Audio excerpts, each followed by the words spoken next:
The Pacific Ocean is an expanse of deceptive serenity, a blue void that has witnessed the rise and fall of empires, yet rarely has it seen a moment of such concentrated, systemic failure as the dawn of October 25, 1944.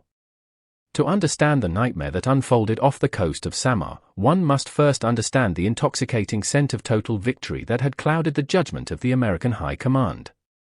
The United States Navy, by this stage of the war, was an industrial leviathan, a force so dominant it had begun to view the Japanese Imperial Navy not as a threat, but as a ghost to be chased.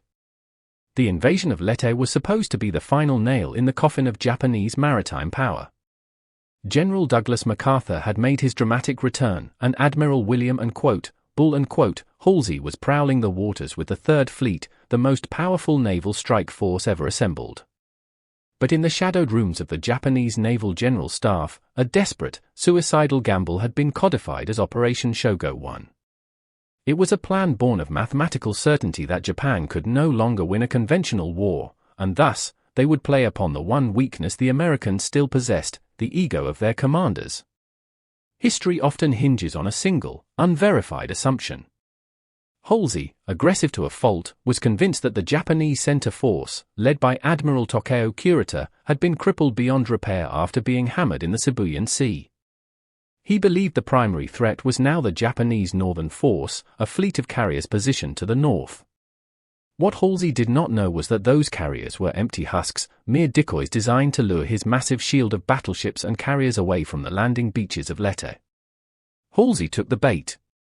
In his pursuit of a decisive carrier-on-carrier engagement, he left the San Bernardino Strait completely unguarded. He didn't just move his fleet, he moved every single ship, every gun, and every scout plane under his command. The door to the vulnerable American invasion force was left wide open, protected only by a thin, ragtag group of escort carriers and destroyers known by their call sign, Taffy 3. They were never meant to fight a fleet, they were meant to provide air support for ground troops and hunt for submarines.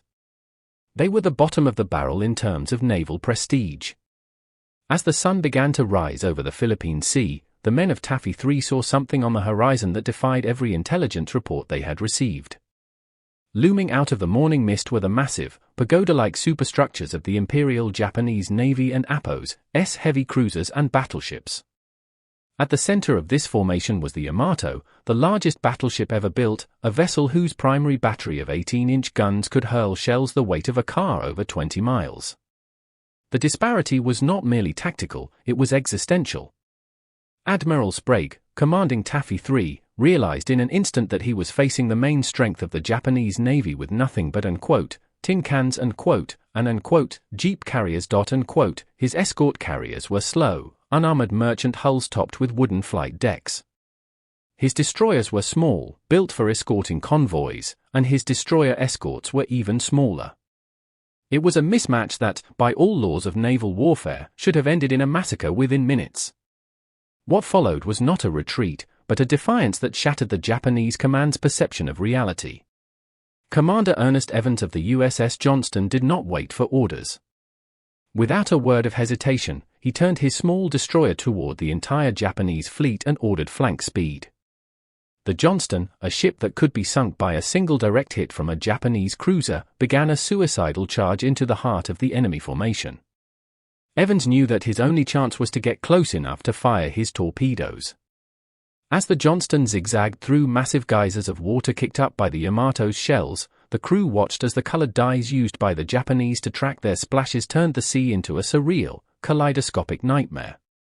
Red, yellow, and blue plumes rose hundreds of feet into the air, signaling that the Japanese had found their range. Yet, the Johnston kept coming, a lone predator charging a pack of giants. Systemic failures often breed localized heroics. While Halsey was hundreds of miles to the north, chasing shadows, the airmen of Taffy 3 were launching everything they had. Pilots took off in FM-2 Wildcats and TBM Avengers, many of them armed only with small anti-personnel bombs or depth charges intended for submarines. Some pilots, having run out of ammunition entirely, made dry runs against the Japanese bridges, diving at high speeds just to distract the Japanese gunners and force the heavy ships to turn. This was the small boy spirit, a desperate, grinding attrition where the Americans used smoke screens and rain squalls as their only armor. The Japanese, led by Admiral Kurita, were baffled. They could not conceive that a small group of escort vessels would attack with such ferocity unless they were backed by the full weight of the Third Fleet. The sheer aggression of Evans and his fellow destroyer captains began to create a fog of war that clouded Kurita's judgment. He began to believe he had stumbled upon the vanguard of Halsey's main force. The USS Hull and the USS Heermann followed the Johnston into the abyss. These destroyers wove a web of smoke around the vulnerable carriers, darting in and out of the haze to fire their 5-inch guns at targets that outweighed them by tens of thousands of tons. The Heermann, at one point, found itself engaged with several Japanese battleships simultaneously, its bridge splattered with the blood of its crew, yet it continued to fire until its guns were glowing red. It is here that we see the irony of technological superiority. The Japanese shells, designed to pierce the thick armor of battleships, often passed clean through the unarmored hulls of the American destroyers without exploding. This overpenetration saved hundreds of lives, as the deadly projectiles exited the other side of the ships, leaving neat holes instead of detonating in the engine rooms. The Americans were literally too weak to be killed by the enemy and Appo's strongest weapons. As the morning wore on, the USS Johnston was finally being torn apart. After exhausting its torpedoes and losing its engine power, the ship was a drifting wreck, but Evans refused to quit. He stood on the fantail, shouting orders to steer the ship manually because the bridge had been destroyed.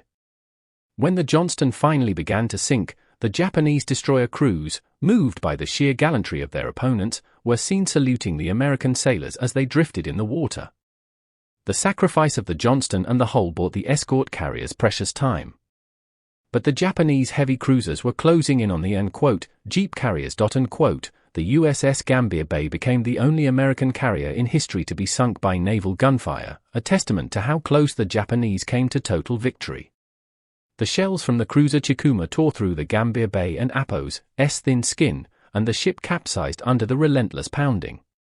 Yet, even as the carriers were hit, their crews continued to launch planes, refusing to accept the inevitability of their destruction. At the height of the chaos, Admiral Kurita made a decision that would haunt Japanese history. Despite having the American carriers within his grasp, and despite having a clear path to the landing beaches at Leyte, he ordered a retreat. The relentless, coordinated attacks from the Taffy 3 aircraft and the suicidal charges of the destroyers had convinced him that he was facing a much larger force. He feared that if he stayed any longer, Halsey's carriers would trap him. Kurita did not know that Halsey was still hours away. He did not know that the carriers he was fighting were the smallest in the American fleet. The wolf at the door had been scared away by the barking of the sheep. It was a psychological victory won by men who knew they were going to die, but refused to die quietly. The systemic failure of the American command had been corrected by the blood of the lowest-ranking sailors in the fleet. The Battle off Samar remains a masterclass in the unpredictability of war. It stands as a stark reminder that no amount of industrial might or strategic planning can account for the human element. The Japanese had the perfect plan, they had executed their deception flawlessly. Halsey had fallen for it, hook, line, and sinker. By every metric of military science, Taffy 3 should have been erased from the map. Yet, they survived. The cost was staggering. The Johnston, the Hull, the Samuel B. Roberts, and the Gambier Bay were gone, along with hundreds of sailors who fought with a ferocity that defied logic. Ernest Evans would posthumously receive the Medal of Honor, becoming a symbol of the indomitable spirit that defined the American Navy in its darkest hour. But the true legacy of Samar is the silence that followed the retreat of the Yamato, a silence that signaled the end of the Imperial Japanese Navy as a functional fighting force. In the grand theater of World War II, Samar is often overshadowed by the larger movements of the Philippine campaign. But it is here, in this small corner of the ocean, that we find the most profound philosophical takeaway of the conflict. Power is not merely the size of your guns or the thickness of your armor.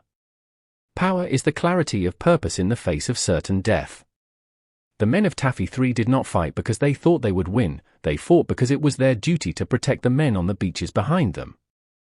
The ocean has long since reclaimed the wrecks of the Johnston and the Roberts, but the echoes of their 5-inch gun still resonate.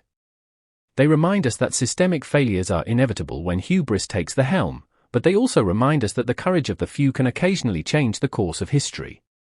The tin cans of Samar did more than just save a landing force. They proved that even the most calculated military machine can be broken by the sheer, unyielding will of the human spirit. As the sun set over the horizon on that bloody October day, the waters off Samar returned to their deceptive calm. The giants had fled, the heroes had fallen, and the tide of the war had turned irrevocably. The Pacific remains wide and indifferent, but for those who know the story, it will forever hold the memory of the day the small boys stood tall and the giants turned away in fear.